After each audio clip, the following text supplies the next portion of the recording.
The European Union has announced severe additional sanctions against Russia of its invasion of Ukraine. Along with the unprecedented step of financing arms to Ukraine, the bloc will close its airspace to Russian aircrafts.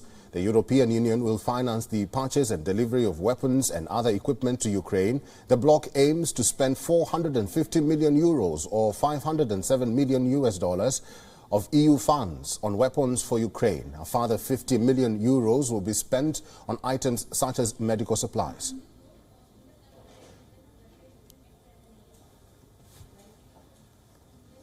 For the first time ever, the European Union will finance the purchase and delivery of weapons and other equipment to a country that is under attack.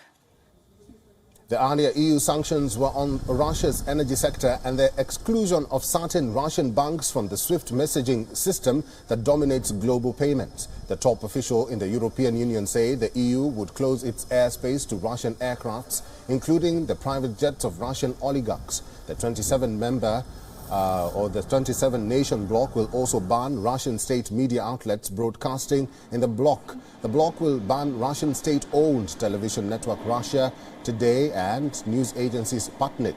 Von der Leyen said this was to render them unable to spread their lies to justify Putin's war and sow division in our union.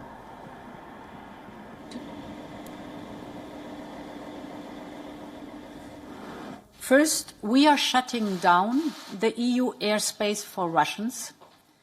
We're proposing a prohibition on all Russian-owned, Russian-registered and Russian-controlled aircraft. These aircraft will no more be able to land in, take off or overfly the territory of the European Union. Targeting Russian ally Belarus, the European Union will impose sanctions on it for facilitating the invasion. A ban on imports of products from mineral fuels to tobacco, wood and timber, cement, iron and steel will be imposed. The EU will also target Belarus President Alexander Lukashenko for supporting Russia's widespread military campaign in Ukraine.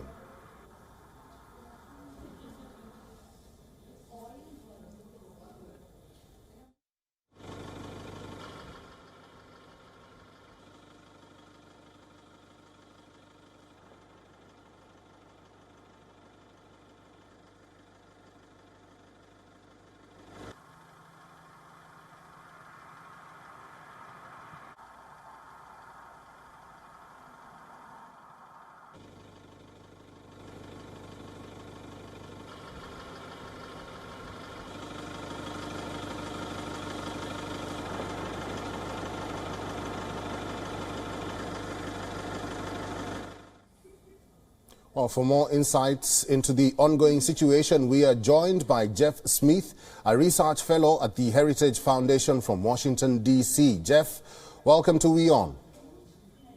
Thank you for having me on.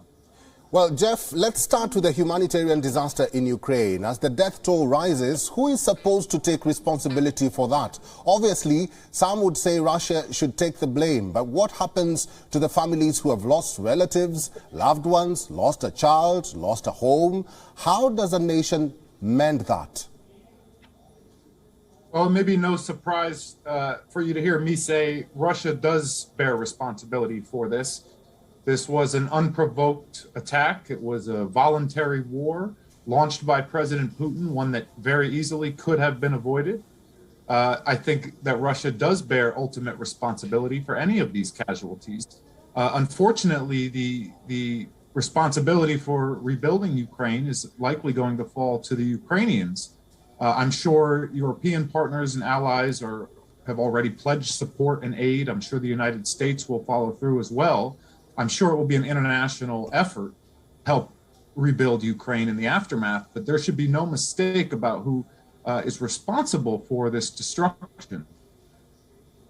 Jeff, why the doublespeak from President Putin? On one end, he bolsters his defenses, and on the other, he says he is willing to talk, but with conditions. Will he back down? Are there signs of him doing that?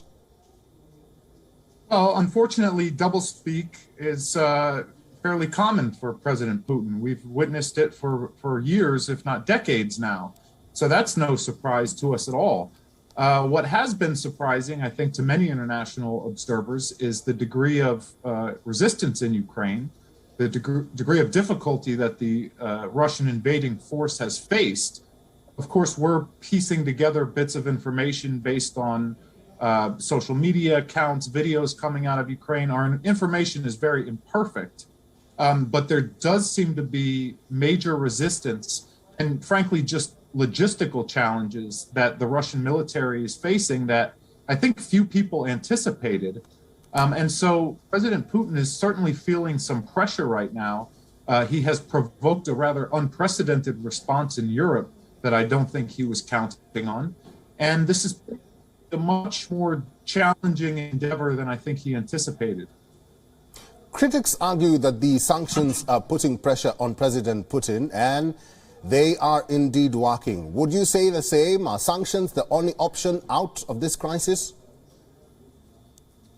Well, it's difficult to say whether they're working or not, because I don't think the intent or the expectation was that the announcement of sanctions would force President Putin to roll back forces. Certainly, it hasn't stopped the Russian military dead in its tracks. I don't think that was the expectation. The idea is to show President Putin that Europe, the United States, and others in the international community will punish him for this action. And the reality is the Russian economy is going to feel a great deal of pain for these actions. And much of that will come from the sanctions being applied by the European Union, by Germany and other countries who are fundamentally reconsidering their economic engagement with Russia. So sanctions alone, I don't think, are going to reverse this invasion. But of course, Europeans are doing more than just sanctions. They're sending arms and supplies to Ukraine as well, including reports today, potentially of sending fighter jets to Ukraine. I mean, this would have been, frankly, unthinkable just a few days ago, but they have awoken Europe from its slumber.